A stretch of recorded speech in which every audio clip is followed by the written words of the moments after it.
Welcome, Pewter Report readers, viewers, and listeners to a brand new edition of the Pewter Report podcast, Energized by Celsius. It is a Monday edition of the show. Hope everyone had a great weekend. We are excited to get back in the saddle talking about your Tampa Bay Buccaneers and the biggest question of the entire offseason surrounding this franchise. Will Tom Brady return to the Buccaneers? I'm your host, Matt Matera. Joined with me is the face that runs the place at pewterreport.com.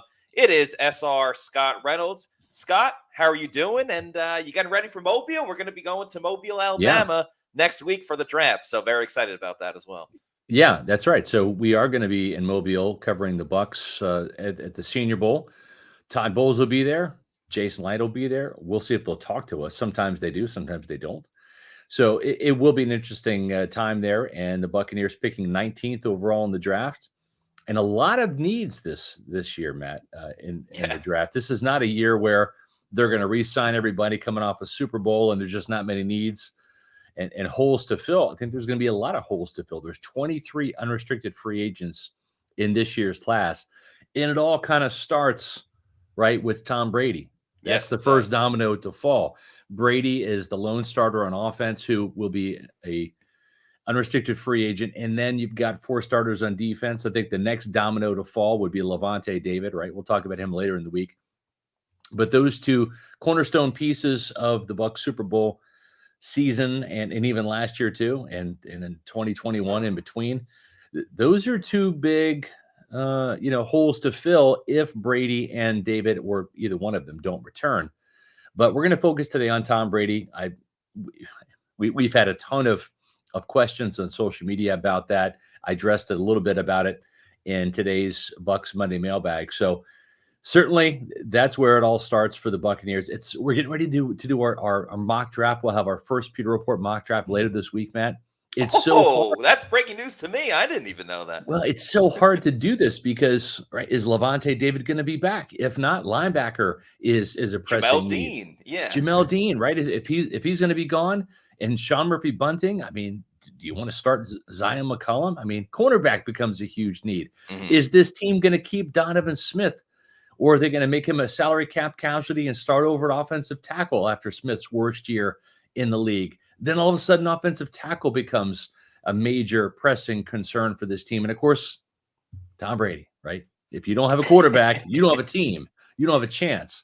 So we've seen that plenty of years here in Tampa when the Buccaneers, you look back, Josh Freeman, Mike Glennon, Josh McCown, even Jameis Winston to a degree. I mean, just didn't have a lot of great seasons. So that's where it all starts. The Buccaneers probably not even going to know Tom Brady's status, I don't think, until maybe late February at the earliest. Yeah, that's what I would think. You would imagine that Brady would at least make a decision if he's going to play. You would hear it before free agency because if everyone remembers from last season, especially everyone in Tampa with Gasparilla coming up this Saturday, Tom Brady announced his retirement on Gasparilla, arguably the busiest day in Tampa, but I digress. And then when he decided to come back out of retirement, he had to do it before free agency began because he didn't want to put the Bucs behind the 8 ball of the situation of, okay, you go through the first 2 weeks of free agency, and that the first 48 hours really are the big ones when you hear about the most notable names signing or re-signing right away. And that would put the Bucs and Tom Brady in a tough situation if they go through a week or even a month of free agency, and then Tom goes, you know what? I'm feeling that itch again, and I want to scratch it. I'm going to return to the Bucs. It's like, all right, awesome, great, Tom, but we don't really have enough people to build around you because they all signed with other teams because our pitch would have been way different had you decided to come back early. So that's why Brady came back when he did, right around March. That's when he started recruiting himself, calling Russell Gage. So to your point, yes, I think right around late February, he's got the movie coming out, I believe, in early February. So he's going to be marketing, promoting that. So maybe late February, early March is when you're going to find out the decision between if Tom Brady's going to be the Bucs quarterback for next season or if he's even going to play. And I think we learned, Scott, from everyone that watched the playoffs over the weekend is that if you want to go far in this league, it starts with head coach and quarterback. And Yeah, there's a lot of questions about Todd Bowles, if he's the right there guy are. for the job. But Yep. I mean, I don't think it's any surprise that you look at the quarterbacks in the NFC and AFC championship games. It's Patrick Mahomes, Joe Burrow, Jalen Hurts, and then the exception to the rule this year with Brock Purdy quarterbacking the 49ers. But outside of Purdy, who is going the Tom Brady route of late round pick and Yeah. proving everybody wrong. He hasn't lost a game yet. Listen, Yeah. I mean, I didn't see this coming. I watched Brock Purdy. I thought he was a really good college quarterback at Iowa State. Obviously, I'm a Big 12 guy, being a Kansas State Wildcat. So I've seen Brock Purdy play. He's a really good college quarterback. I didn't think that he would be as good in the pros as he is. He's in the right scheme at the right time. You know, he wasn't being called on to start early in the season, right? He's been biding his time, learning this offense behind the scenes, and then made his first start against Tampa Bay. Hasn't lost a game since. So I'm not going to knock the guy until he gives me a reason to, right? I think that's the right thing. But you mentioned, you know, the right coach and the right quarterback. And I think with Jason Light and Todd Bowles, if you remember, Matt, and you were there at the NFL scouting combine last year when Jason Light said, we're going to leave the light on for Tom Brady. And neither he nor Bruce Arians closed the door on Tom Brady. And I think that's a big reason why he ended up returning is because, you know, he waited out the process. And I think this team was very patient with him. At the same time, though, there's more potential needs on this team. And there is a bit of a domino process. So I think they're going to want to know before the eve of free agency or so if Tom Brady is going to return. I think they're going to want to know as soon as possible, but more realistically, probably by the time we're at the combine in Indianapolis, and we will be there too as well. Senior Bowl first, and then the combine, which will be February 28th will be the day that Jason and Todd speak to the media, and then the player interviews start, and then the on-field workouts start after that. So it's going to be quite the offseason here on pins and needles to find out who is going to be the offensive coordinator to replace Byron Leftwich and possibly work with Tom Brady. That's another domino. That's another piece of this puzzle, Matt, is if you're an offensive coordinator, you want to know who's the quarterback? Who am I going to have to work with? Is it Kyle Trask? Is he the only guy, or have you had some inroads with Tom Brady? If you are Tom Brady, you know, wouldn't you like to maybe know who your offensive coordinator is going to be before you come back? It's Scott. This is a real jigsaw puzzle this team has to put together. What I was going to say is it's very much the chicken or the egg situation. Do you need Tom Brady and then you go get your offensive coordinator? Do you need at least a decision on Tom Brady and then you can pick the offensive coordinator? Or do you pick the offensive coordinator first and that either attracts Tom Brady, or you decide, okay, we believe that this coordinator, whether it's Todd Monken, whether it's Bill O'Brien, or some of the other options that we've mentioned on pewterreport.com, from Scott's article to Adam Slavon had an article today pairing an offensive coordinator with a quarterback that coordinator had already previously worked with. Whoever they decide on, again, it is, can this guy either attract Tom or work with Tom, or is this guy fully prepared to work with a different quarterback, whether it's a veteran or a rookie that they draft, or Kyle Trask as well. That he is another option that is out there. Not saying that it should be the number one option. By the way, speaking of options, very excited to announce that Celsius Energy Drinks, we love Celsius, and they have a couple of new flavors, the Fantasy Vibe and the Sparkling Lemon line, and obviously we love the Sparkling Orange as well. Make sure you check it out at your local convenience stores and at places like that. The Fantasy Vibe, the newest flavor that Celsius Energy Drinks has to offer. It, man. Give the people what they Go want. to your bodega and pick up the Fantasy Vibe or the Sparkling Lemon Lime. All great flavors. Vibe. It's a fantasy. It's going to taste delicious. It always tastes delicious. So check that out over at your local bodega or convenience store. We got a super chat to get to. A couple of super chats because we love the Pewter people. By the way, Pewter people, let's not forget. In 10 minutes, Matt. In 10 minutes, we're going to have some roll call, baby. Where you at, Pewter people? That means we want to know, because we have awesome fans all over the globe, we want to know where our Pewter people, where our fans of PewterReport.com are watching this show from. We have awesome fans all around the globe, from Florida to out west in the United States to international. So at 4:20, Scott's going to go on a rant, something he wants to say about Todd Bowles. Yeah. And I'm going to put up the comments from everybody in the chat where they're watching the show from. It's very interactive. It's a lot of fun. And we appreciate you, Pewter people. And we appreciate the super chats as well, starting with Bucs Basement. Thank you for the $5 super chat. He says Brady, or she, Brady should return. He can help pick the new offensive coordinator and assistants. He has his whole offense signed, and Ryan Jensen will be back. O-line will be better. I certainly do think the offensive line is going to be better just by the natural progression of Ryan Jensen playing, hopefully, an entire season. So you already get an upgrade at center. We'll see what happens at guard, because that moves Robert Hainsey into the possibility of fighting for that starting guard job. And Nick Lever did a solid job as well. So it just makes for better competition. And then Donovan Smith, I think we're at the point, I don't know if he could have a worse season than what he had last year, just in terms of like the penalties themselves. 12 penalties, and we talked a lot. 6 sacks allowed. We talked a lot about Donovan, how he went through a lot of stuff mentally this season. And maybe the best thing possible is to have some time off now with the season done. Clear your head, just refocus for next season, and maybe get the better version of Donovan Smith, the 2020, 2021 version of Donovan Smith. So I do expect an improved offensive line. Once again, though, I don't know how much work Tom Brady's going to want to do this offseason. If he does decide to come back, I think he would rather just be like, the Bucs come to him and say, hey, Tom, we're torn between these two.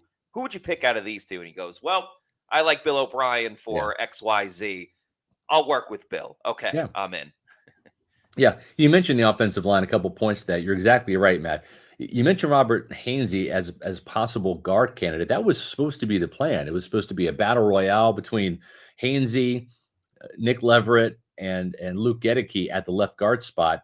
And they needed Hainsey at center. The great thing is this guy went wire to wire at center, got 17 games worth of experience, 16 really, because he missed almost all of the Falcons game in week 18 with that hamstring injury, but a ton of experience for him. Leverett played half the season. Gedeke played about half the season as well. So you've got 3 guys now that have a lot of experience heading into that. And I think the best man win. I don't think they're going to be drafting a guard this year because they've got enough candidates in-house. And you mentioned Smith. He's going to be 30 years old this year. He is entering a contract year. Is that going to be enough to motivate him to have a bounce back year? He went through a lot of personal turmoil off the field. And I'm hoping and I'm thinking that's resolved itself now. Maybe a fresh, clean slate for the year gets him refocused and back into that. But can you trust him after this year? That's going to be a big question. Like you said, he's 30. There also is a window here, Matt, because he is in that final year of his deal. Yeah. If the Bucs trade or cut him, they can actually free up about 9.5 or 9.95, whatever the number is. It's just under $10 million worth of salary cap space that they're going to need this year. So the problem is if you trade him or cut him, then you need a starting caliber left tackle, but you do clear up some cap room in this instance without taking any cap penalty where you're going to be penalized really for that transaction. So maybe that's the third domino, right? Tom Brady returns. Levante David, is he going to return? And then Donovan Smith, what's his future in Tampa Bay? That's probably the third domino to fall in this offseason for Tampa Bay. Well, and I think aside from the offensive coordinator. Sure. Yes, that's obviously a big domino into it. And I think that affects so many of the current personnel changes that they might make with players on the roster. I've said it before, but I'll say it again. If Tom Brady's back, I think that saves Leonard Fournette.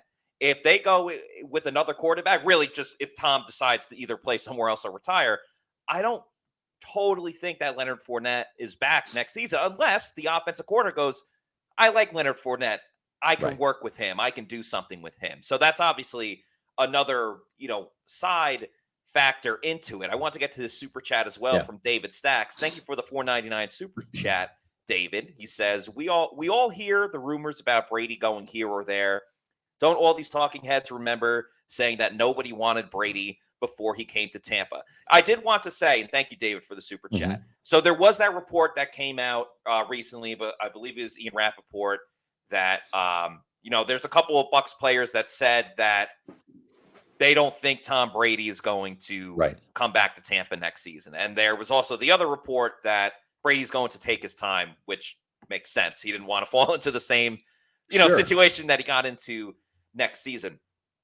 I truthfully think Tom at this point doesn't totally know what he's doing just yet. I think I he is agree. going to take time and think on it. And that's why, his last press conference has been dissected multiple ways. There's a lot of people saying, yeah, it sounded like a goodbye, a send-off. I'm done. It's been great in Tampa, but I'm leaving. We kind of feel a little bit differently where it's like, hey, if this is goodbye, thanks for everything, but Right. the door is still kind of open. And that is also very true. I mean, when Brady was first a free agent, there was obviously us in Tampa talked about it, like, Right. oh, Brady could come to the Bucs, but I don't think nationally it was the biggest thing. And then lo and behold, he's a Tampa Bay Buccaneer. There are always going to be appealing options out there. We can kind of weigh the pros and cons in a little bit, or after roll call at Right. 420 of coming back to the Bucs versus what is appealing to him out there for other teams. But I don't think the door is by any means shut on Tom Right. Brady coming to the Bucs. I would agree. And, the thing too is you mentioned in 2020, right? The 49ers were solicited by Tom Brady. I think Brady wanted to play there because that was his childhood team growing up, even though they passed on him in the draft. His parents were out there, and his mother, had the recent battle with cancer at the time. Mm-hmm. And so I think there was some inclination he could go there. Remember, the 49ers were just off the Super Bowl. So what an opportunity for Brady to come on a Super Bowl ready team. And I just believe that was an instance where they said no. And, Tom didn't necessarily like that. The reason why is they just had Jimmy Garoppolo signed to that big deal. And Garoppolo was his backup in New England. And they didn't feel like they needed him, right? And so that we kind of sensed a little bit of that animosity in the press conference leading up to the Bucs 49ers game this year, where he really said, I don't like this team anymore. and then there was the reports about, remember, because he went on the shop, the LeBron James HBO show, Mm-hmm. and said that, that he couldn't believe that they chose that MRFer over him. And there were some that speculated that was Ryan Tannehill in Tennessee because of the Mike Vrabel connection there, right? So you look at the teams now. I don't think the 49ers, certainly after playing and beating Tom Brady and after the year Brady's had, it's kind of similar to how his season was in 2019, coming off of a down year in New England when the Patriots were one and done in the playoffs at home, courtesy of the Tennessee Titans. And Logan Ryan. Exactly. And so I don't know that there's going to be a huge market for a 40, soon to be 46-year-old quarterback who didn't have the greatest film out there and certainly didn't have a great year statistically outside of just throwing a bunch of times for a bunch of yards and completing a bunch of passes because Byron Leftwich wouldn't run the ball or couldn't run the ball. Mm-hmm. So where are his options? We'll talk about that in a little bit here, but I still believe Tampa Bay is the best option for Tom Brady, and we'll get into that as well. But there's a very interesting clip too, where we'll talk about this on the other side of roll call. We'll do that first. We'll kind of talk about a story I posted to Pewter Report. There was a video that came out that showed Tom Brady trying to fire up his teammates, because we're talking about the 49ers here, in that 49ers game. And at least in this clip, and you got to be a little careful with video because there is editing, right? You can take things out of context. You can edit video to make certain points and narratives, but it didn't seem like he was getting a real enthusiastic response. And Brady's out there with the C on his chest, trying to lead, trying to get this team fired up to play the 49ers. Of course, they got their asses kicked 35-7.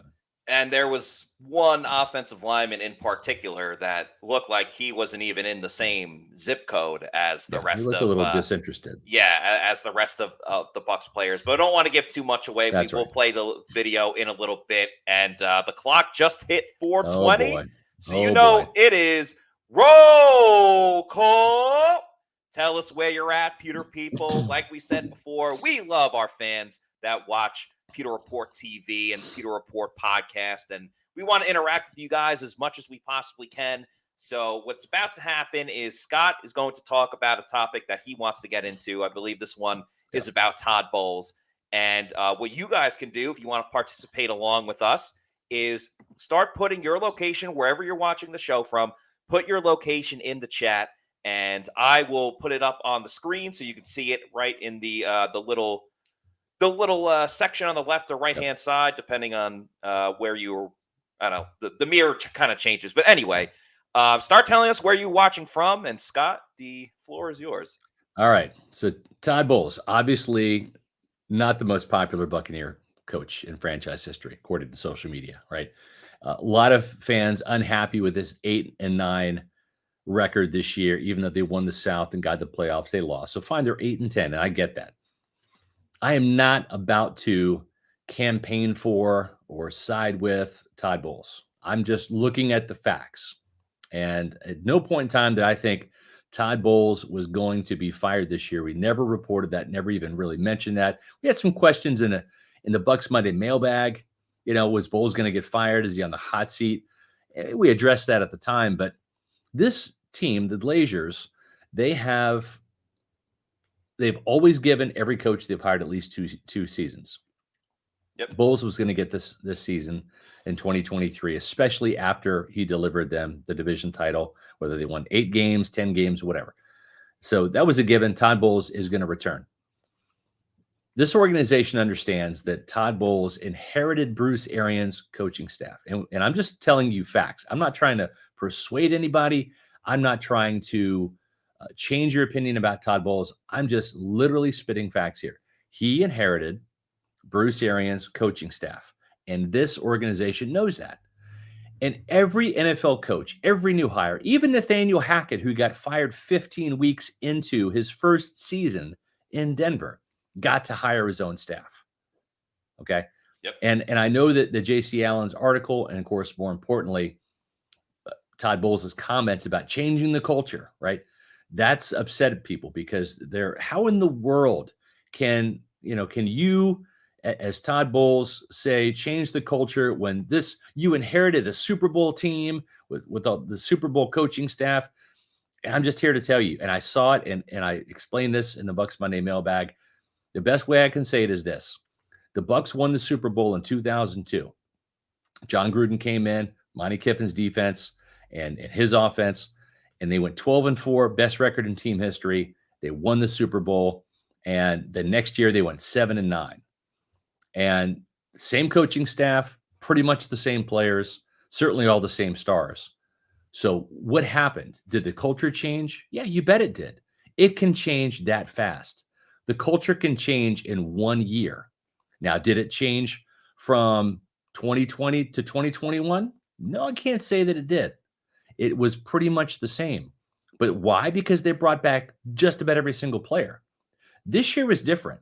There were 18 new Buccaneers on the roster in week 18 than there were the previous season. That's 18 players, rookies, and some veterans that were not a part of the Super Bowl team. They were not a part of the 13-4 team. Now, was the coaching staff the same? It was. But complacency can set in. For the Buccaneers in 2003, fresh off a Super Bowl, complacency set in. I think you could look at the Rams and probably ask the same question. Well, what happened to that culture? They just won a Super Bowl, right? Mm-hmm. Well, their culture went down the toilet too. Now, they lost some players. Von Miller's certainly one of them. And if you don't think Von Miller's important, ask the Buffalo Bills. They'll tell you how important he is. So what I'm saying is culture can change quickly. Culture is not a permanent state of mind, a permanent status. Some teams can continue winning for some time. The Patriots have the Patriot way. Mike Tomlin works wonders up there in Pittsburgh. He's never had a losing season. You look at Kansas City with Andy Reid and Patrick Mahomes. And maybe we're going to see this now with Joe Burrow and the Cincinnati Bengals. But sometimes you just have a down year. Sometimes complacency sets in. I did hear from some players this year. I didn't get any of them to admit to, did we think we could show up and win? Yes. Nobody told me that. But some of them had to think about it. And I said, did you guys think you could show up and win this year? And I had some players, and I'm not going to name names, but I had more than one for sure say, I mean, we were really confident going into the games. And, you look back at some of our losses and you think, well, yeah, I mean, maybe It's not like we didn't take him seriously, but and see, that's all you need to hear. Yeah. That hesitation, having to think about it, there was some complacency set in. And I think Todd Bowles, whether you like him or not, whether you think he's a good coach or should be fired and start over, one of two things is going to happen. I'm telling you this right now. Everyone who doesn't like Todd Bowles, listen up carefully. One of two things is going to happen. Either Todd Bowles is going to turn this thing around and produce a winning record in an NFC South championship again next year, or he's going to run this team into the ground, right, without Tom Brady, if Brady doesn't come back, with Kyle Trask or whatever, and then he's going to get fired, and because it'll be 2 years, he'll get fired. There'll be a top 5, top 10 draft pick in Tampa, and everyone who wants to rebuild is going to get their wish, and you'll have a new quarterback in 2024 because they'll have such a high draft pick because they lost so many games. So one of the two things is going to happen. Either the Todd Bowles believers, or at least the wait and seers, are going to see Bowles and maybe Brady or whoever else they can get at quarterback step in and get this thing above 500 again and win another division title. Or Matt, he's going to fail miserably, and it's going to be like 2018 all over again with the New York Jets. And at least the Buccaneer rebuilders are going to have their dream come true and be back into the top 10 drafting and finding a new head coach, and maybe one that'll yell and scream and show some emotion. And you know what? Here's my last point. I'm going to shut up. I love fiery coaches. I love Bruce Arians. I love John Gruden. God, when I was a Pop Warner coach, I was the fire starter. I was that guy. I like that type of coach. All right. Tony Dungy wasn't that type of coach. Right. Jim Caldwell's not that type of coach. There are some arms crossed guys. Todd Bowles is one of those guys. Doesn't show a lot of emotion. Doesn't mean that they can't coach. Doesn't mean they're not good. Andy Reid. Yeah, I mean, his most famous thing is like, oh, he's a big guy that likes to eat, you know? Right. Like he's the fun-loving teddy bear type of guy. Mike Tomlin is kind of a arms crossed. Yeah, I mean, Tomlin's intense, but I don't even think you can say Andy Reid's intense, right? Yeah. I mean, he's like just a big walrus. So yeah, like when fans sit there and say, well, he's not motivating them, he's not doing that. Tristan Wirfs, and we'll have Tristan on the show because I actually have this recorded. Tristan Wirfs told me Todd Bowles gives some of the most intense Saturday night at the team hotel, fired up speeches. Now, he doesn't do it yelling and screaming and red faced like Arians or John Gruden would. But I mean, Tristan Wirfs, the best player on this team, the all-pro right tackle, has told me that you want to run through a brick wall for the guy. And Matt, let me ask you, you're in the locker room every day, just like me. Actually, you're there probably even a little bit more than myself. Did you ever get a sense this year that Todd Bowles lost the locker room? No, not at all. I mean, they've been in a lot of the games except for the San Francisco game, which we can get into that clip in a little bit. But no, I mean, the team was very together. They're very close-knit, almost like to a fault, that like they were almost too close, like having a little too much fun where maybe they didn't get as serious. But, one of my first years there, when they were a losing team, the locker room was almost dead at a lot of times. So I think you'd still, even though they struggled this year, you would rather have the camaraderie that the Bucs have right now than in previous regimes and previous seasons. I mean, even after the season was done, if you looked on Instagram, Jamel Dean, Antoine Winfield Jr., and Sean Murphy-Bunting were all hanging out in Miami together. The defensive linemen, Deidre Sinat, Pat O'Connor, I believe Will Golston was on that trip as well. I'm not trying to dox everyone, but they took a flight out somewhere and were hanging out together. So there's still a lot of good camaraderie on this team. To your point about the Bucs just expecting to win, the first thing that really just pops into my head is that post-game press conference with Todd Bowles, where he's like, some people think that they're living in a fantasy land and that you could just go and show up and win. Right. Now, we don't know still if he was talking about a coach or a player, but obviously some people within the building felt that way. And I'll tell you this, to your point of either he's going to turn it around or they're going to go down in flames and, start rebuilding for 2024. If it's the latter of those options, the Bucs fans will turn into USC and North Carolina fans rooting for Caleb Williams and Drake May, that they could be there, guys. There's still a lot of super chats we got to get into. Appreciate everyone. Let's play that Brady video. Let's get back into the Brady conversation here. We will.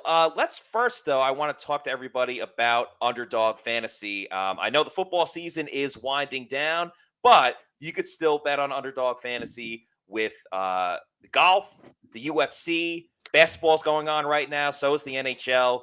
And you can do baseball, too, when baseball season gets here.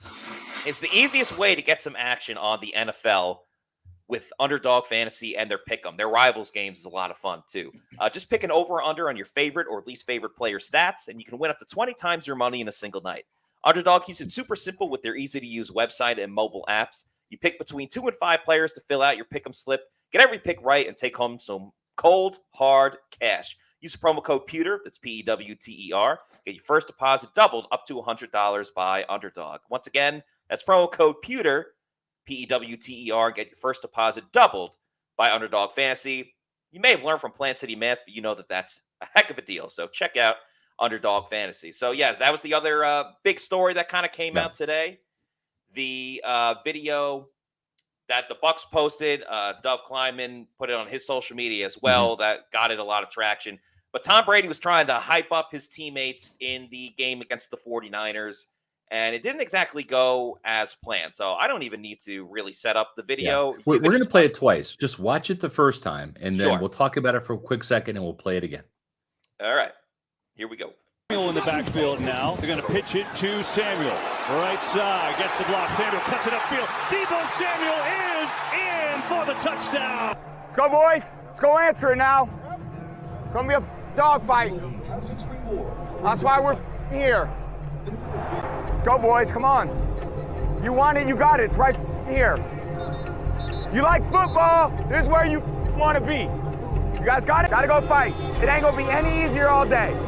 Right? Just go slug it out. 4th and 1. On one-on-one. Ready? Here's Brady. Only a 3-man rush this time. Going deep. Has Evans wide open. He's got it. Mike Evans, foot race. Suck it out. Oh, yeah. There's a penalty, though, back at the line of scrimmage. Let's go, boys. Come on. We got to go fight. Another example of that red zone offense that just can't quite find a way to get it done. Hey, take this stupid thing off my back. Just rip it off. It's go through there and just take it out. It's taped on. It's all right, just take it. That's some pretty interesting stuff right there. It really is. Obviously, the clips, some of those clips are at the beginning of the game, right? Because the 49ers go on top 7-0 on their first drive. Brady's saying, oh, hey, we got to answer. I think everybody was still doubting at that point, 7-0. And then the Bucs had a chance to make it, 7-7 after the touchdown pass to Mike Evans. Then there was the holding call on Donovan Smith. And it just got totally derailed from there. Tampa Bay's offense couldn't really do anything until later in the game. Who scored the touchdown in that game? Was it O'Keefe? No, O'Keefe scored in the Cleveland game. That's right, the Browns game, yeah. It doesn't even really matter, does it? It doesn't. It might have been Chris Godwin. I think it was. Yeah, it might have been Godwin. Yeah, he had it was him or Russell Gage, because Russell Gage went on that run of That's right. Yeah, it was inconsequential, 35-7. Yeah, but just watch again. Look at the huddle in. When he's talking to them on the field, and then what's really telling, and again, take it for what it is, because videos can be edited for context, and you can twist things if you want, but at the same time, this is all we have to go by. So take a look at it. It's a little stunning to me when you look at Tom Brady addressing his offensive line. Now, Tristan Wirfs was out for that week. That was right. Josh Wells taking over. Wells is off to the left on the screen. Donovan Smith's on the right, and he's the furthest away, and he's not even listening to Tom Brady, not even looking at him. In the backfield now. They're going to pitch it to Samuel. Right side. Gets a block. Samuel cuts it upfield. Deebo Samuel is in for the touchdown. Let's go, boys. Let's go answer it now. It's going to be a dogfight. That's why we're here. Let's go, boys. Come on. You want it, you got it. It's right here. You like football, this is where you want to be. You guys got it? Got to go fight. It ain't going to be any easier all day. Right, let's go slug it out. 4th and 1. On one-on-one, ready? Here's Brady. Only a 3-man rush this time. Going deep. Has Evans wide open. He's got it. Mike Evans, foot race. Suck it out. Oh, yeah. There's a penalty, though, back at the line of scrimmage. Let's go, boys. Come on, we got to go fight. Another example of that red zone offense that just can't quite find a way to get it done. Hey, take this stupid thing off my back. Just rip it off. It's go through there and just take it out. It's taped on. I gotta It's all right, just take it. Yeah, it's just tough. You know, he's looking like that. Yeah. You And don't see the you audio see version anymore. Hainsey, you see Leverett, you see Shaq Mason all kind of dialed in, looking, nodding their heads. And then you see Donovan Smith distracted, you know, there. And I don't know, maybe a second later, he goes up to Tom and Sure. says, all right, let's do this. We don't know because In fairness, we don't know that. Yeah. I just think that the part that was most alarming, and Dove kind of mentioned it in his tweet as well, is that sure, the offensive linemen were like nodding their head, yes, but there was no like secondary, let's effing go by someone else. No, like, Right. all right, let's get it. You know, and there was that no would vocal. be Ryan Jensen, right? That's Yeah. Ryan Jensen. That's the fire starter on offense. Yeah. So to me, Hainsey did a credible job, not incredible. He did a credible job Yes. replacing the center position in Tampa Bay, but you're not going to replace Big Red's ginger. You're not going to replace that fire that he Yeah. brought to this offensive line and to the team itself. So, you know, maybe Tom Brady wants to come back and play with Ryan Jensen and get that rapport back with Mike Evans.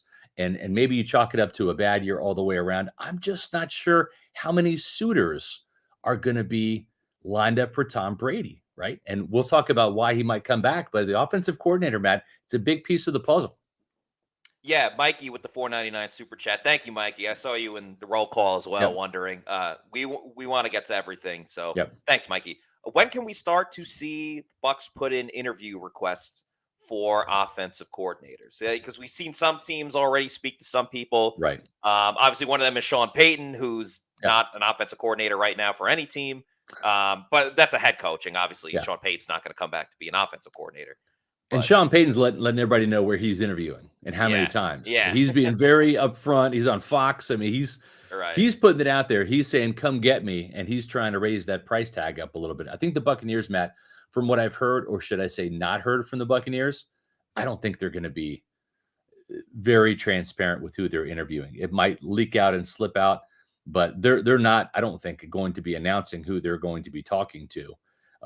So the organization, I don't think, at least they haven't this weekend or today, put that information out. It hasn't come through my channels. So I think they're being very low key and discreet about it. It doesn't mean that things aren't going to happen, but I would suspect they're talking to people this week, Matt. And what is the Senior Bowl aside from the biggest collection of NFL talent? It's also the biggest NFL job fair, right? That is absolutely perfect point. By the way, thank you, Sean McDonald, for the $10 super chat. Thank you. If you have another comment, we will put it up. But thank you, Sean. That's actually a great example, Scott, because I was listening to the Dan Patrick show recently, and they had on Jason Garrett. He's on NBC now. He was the Cowboys coach. But anyway, so they're asking him how he got the Cowboys job, how they first introduced it to him. And he said that he was at the Senior Bowl. He was a offensive coach for the Dolphins. And the Dolphins just got a new head coach. He was still with the team. But anyway, he was in Mobile, Alabama for the Senior Bowl when the Cowboys, who he had played for, so we had a history there. The Cowboys asked the Dolphins essentially, hey, can we have a meeting with Jason Garrett? And the Dolphins were like, yes, but you have to make a decision by Thursday, whatever. Jason Garrett didn't know if he was going to be, their offensive coordinator, head coach, and everything like that. Right. But that meeting started, at least the first inclination of, hey, we want to talk to this guy. It started in Mobile, and he literally flew from Mobile to Dallas to have his conversations with the Cowboys. So, yeah, you're going to have a lot of coaches interacting, a lot of GMs interacting, front office people, coaches and players as well. So, yeah, I think the Bucs, much like how Todd Bowles isn't as revealing in general like Bruce Arians was, I don't think you're going to see too many, big stories out there about it. There will be a couple that slip through the cracks. Right. I think obviously they'll talk to they won't leave any stone unturned, really. Correct, They're going to talk to Todd Monken. They're going to talk to Bill O'Brien. Yeah. But don't be surprised if you see a couple of other names that maybe we didn't even list Right. that are in the mix, because, some of the most brilliant minds in football, you're like, wait, they hired this guy, and then all of a sudden he's the next Sean McVay and Mike Right. McDaniel. So I think that's you're important exactly to right. keep in mind. And you mentioned Mike McDaniel. That's a great point. I mean, nobody knew who Mike McDaniel was 3 years ago. He wasn't on people's radar, right? So now he's a head coach of the Dolphins. John B asks, wouldn't candidates leak it, get more interest, and get into a bidding war? Sure. And no, I listen. If you're going to be talking to the Buccaneers and they don't want things revealed, we've even done that at the combine, Matt, where we have asked NFL draft prospects that have interviewed with the Buccaneers, right? We've asked a few of them and say, have you met with the Buccaneers? Yes, I have. Did you meet with the head coach and the GM? Or was it an area scout? And it's I was told not to say, right? We've heard that. So the Buccaneers are a little secretive by nature. I mean, Pewter Report, we're going to find things out and break news when we can and give you the inside scoop. But sometimes this team is very tight-lipped, and so far in this process, it's been tight-lipped. Have another super chat from Laurent Valles Jr. Thank you for the $5 super chat, Laurent. Would it be a viable option to let Brady walk, fix our cap next year, then either move forward with Trask or draft a quarterback in 2024? That's something that I thought about as well, because obviously the Bucs are in cap hell. Yeah. It's a tough situation. But why not almost just, at some point, you're going to have to bite the bullet? Like, why not almost, if Brady decides he's not going to play, why not? And it's not fair to Todd Bowles, but again, like, the franchise has to do what they think is best for the overall franchise. Why not just kind of be like, okay, you know what? We're going to pay the owed money to Brady, even though he's not on the team. Right. We're going to cut Leonard Fournette and Donovan Smith so we can at least save some money, and we can start the process of finding that next left tackle or moving Tristan Wirfs, whatever they want to do. And we're just going to tank, and we're going to try to go for Caleb Williams or Drake May. I think there's something to that, but I also think, even though they're under contract, it's a very tough sell to guys like Mike Evans and Chris Godwin that saw all of the crappy years. Yeah. And now they got the taste of success. They won the Super Bowl. I don't know if they want to get back to that. And then again, the other wrench into this whole situation is that the NFC South is not going to be good anyway. So you could have another, it's too tempting, right? 8-9 season to make the playoffs.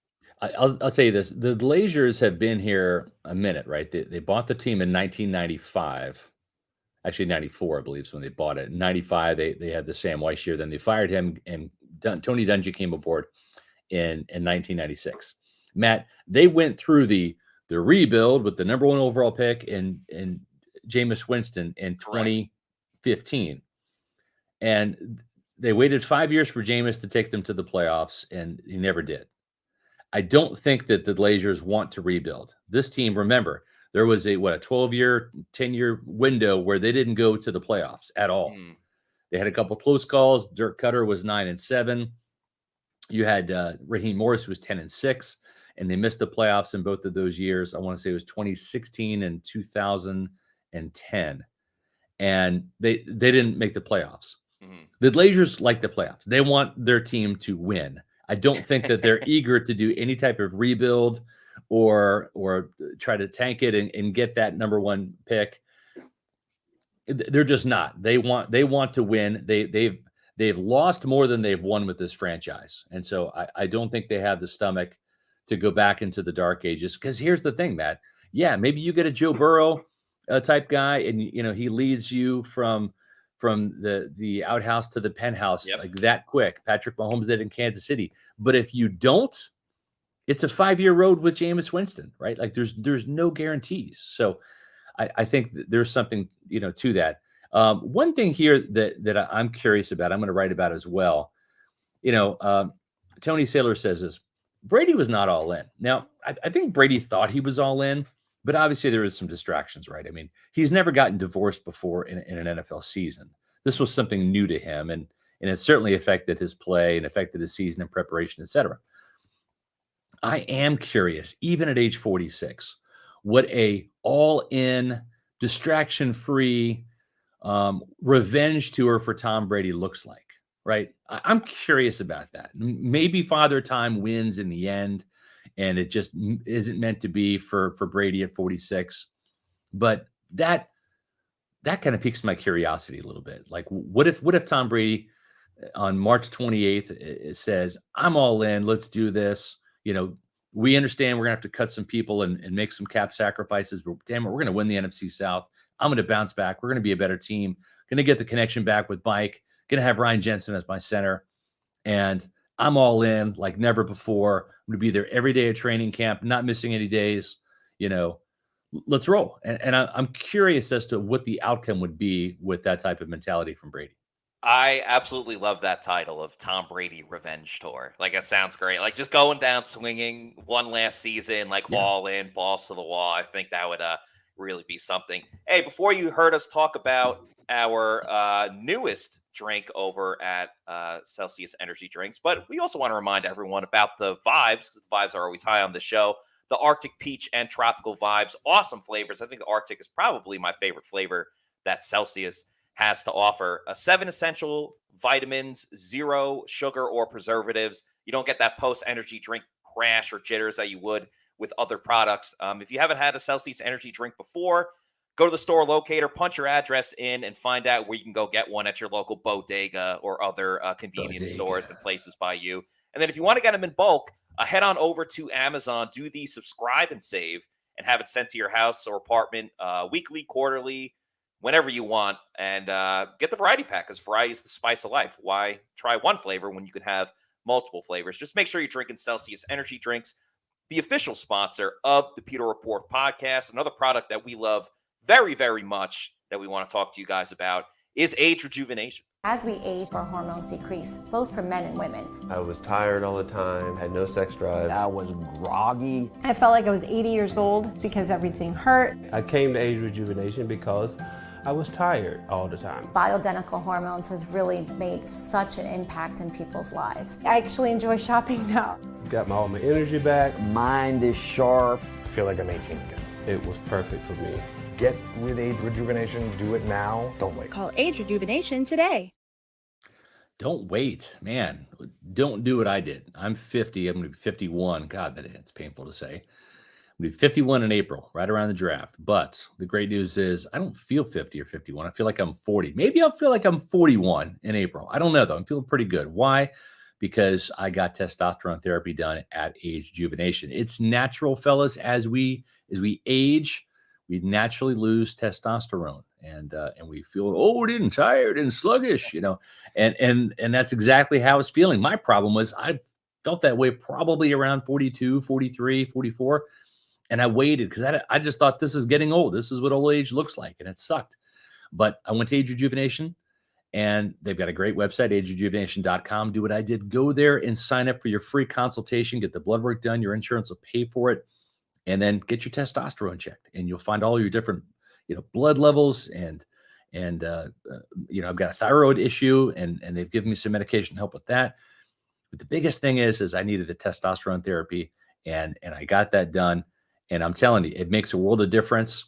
And I sleep better at night. I can work out longer and stronger in the gym. And the thing too is they're giving you $500 off your first testosterone therapy treatment at Age Rejuvenation. $500 off your first treatment. Go to agerejuvenation.com. 5 Tampa Bay area locations to serve you. Don't wait. Do it today. Take care of your health. It's the new year. Make it a new you with Age Rejuvenation. Check it out today. And as we wrap up the show, just want to remind everybody that we have changed around our off-season schedule just a little bit, just a minor tweak. Still doing it 4 days a week. But the way we're going to set it up is today and Tuesday. So Monday and Tuesdays, we will be doing the show at 4 p.m., 4 Eastern time. That's how we commonly did it during the regular season. On Wednesday and Thursdays, we're still having a show. We're just pushing it back a little bit later. Prime time. Yeah, prime time, 7 p.m. So, you can get off of work, you can have dinner, whatever it may be, and then tune into us on our YouTube channel. Speaking of our YouTube channel, want to send a huge thank you to all of you, the Pewter people. We reached 10,000 subscribers. We are so happy about that. Cannot thank you guys enough for spreading the good word of Pewter Report TV. and pewterreport.com. It really meant a lot for us to reach that goal. I want to thank everybody from Scott to Josh Capo, John Ledyard, the great Mark Cook that started this podcast, Trevor Sycamore, Casey Hudson, JC, Grizz, Adam Savant, Paul Atwell, Matthew Perry as well. Does a lot of our graphics and stuff for Pewter Report. There's so many people that contributed to us getting to 10,000 subscribers, and we couldn't have done it without our fans. So thank you, guys. 11. Let's go from 10 to 11. Let's do it. Yeah, let's do it. Let's get to 11,000. Keep on telling people about Pewter Report TV. We really appreciate it. It's really cool doing some of these primetime podcasts because we do reach a different audience. Some of y'all have to work. I understand. We're working too. Just we do different things here during the day. And so we get to have some of the people that maybe are on the West Coast or maybe can't join us during the 4:00 hour Eastern time. They get to join us in the live chat. And so it's cool to hear, some new voices and see some new faces there. So you get the best of both worlds. You get 4:00 p.m. Mondays and Tuesdays, and then 7 p.m. on Wednesdays and Thursdays. Now, next week's a little bit different, though, because we're going to be in the Senior Bowl at Mobile, Alabama. We're going to be having podcasts Monday, Tuesday, and Wednesday at 7 p.m. Eastern. So it's nothing but prime time next week. Why? Because they have practices during the day, and we need to be able to get home to our Airbnb and do the podcast there and tell you all about the practice information and all of the details that we have from that. So Monday, Tuesday, and Wednesday next week, 7 p.m. Then we're going to have a Friday recap show. We're driving home Thursday. Have a Friday recap show of the Senior Bowl, heading into the Senior Bowl game. And that's going to be Friday at 4 p.m. Eastern. So a little bit of different schedule, but we're going to have some primetime podcasts, which is fun. One final parting shot about Tom Brady here. And the reason why I think that there's a pretty good chance he still stays in Tampa. He likes playing for Todd Bowles. I know that's going to be crazy, to some of you people, but listen, the fact that these coaching changes were made, and if you read the SR's Fab Five, if you watched last week's podcast, you probably have a pretty good idea of what went wrong. And the fact that they're going to be getting a new offensive coordinator in here, because he's going to have to learn a new offense anyways, Matt, whether it's in Tampa or somewhere else. But at least he knows the players here. He knows the head coach. And I think more importantly, he has got a rock solid relationship with Jason Light. I think this is something that you really can't, sweep under the rug or not emphasize. He and Jason are pretty tight. That's right after they won the Super Bowl right there. I think Jason's probably already had some beers, you're celebrating the Bucs win over the Super Bowl. But those two guys are really tight. Brady's tight with Joe Glazier. And if you go to another organization, and again, I've used this as an example, look at the Denver Broncos with Nathaniel Hackett. It sounded good back when he was hired in the offseason, and trading for Russell Wilson sounded great. It didn't work out. At least Brady knows there's a path here in the NFC South to get back to the playoffs. The last thing Brady wants is to go to a team that doesn't make the playoffs. And I'm not sure that the Miami Dolphins, who knows who their defensive coordinator is going to be? Is that the right system with Mike McDaniels? I just don't know. I don't know that there is a better system out there. If he goes to Tennessee, is the AFC South as a downtrodden division too? Does he have a better chance of winning there? He's got a running game and Mike Vrabel's defense. Maybe Tennessee is a bit of a dark horse in this situation, given their Patriots connection. We'll see, but I don't know. I still think if Brady's going to play, I don't know there's a better situation out there. Maybe I'm wrong. There will be a lot of time, at least for the next month, for us to think and talk about the next move by Tom Brady. So this probably won't be the last time that we get into this discussion, but that's going to do it for us today. Thanks to everybody for watching the greatest show of all time that we've ever done in Pewter Report's history. I think today we nailed it, Matt. I think we did. The best podcast we've ever done. We'll have to try to top it tomorrow. Yeah, so for Scott Reynolds, I'm Matt Matera saying thank you, everybody, for watching, and we'll see you tomorrow at 4 p.m. for another edition of the Pewter Report podcast. Out.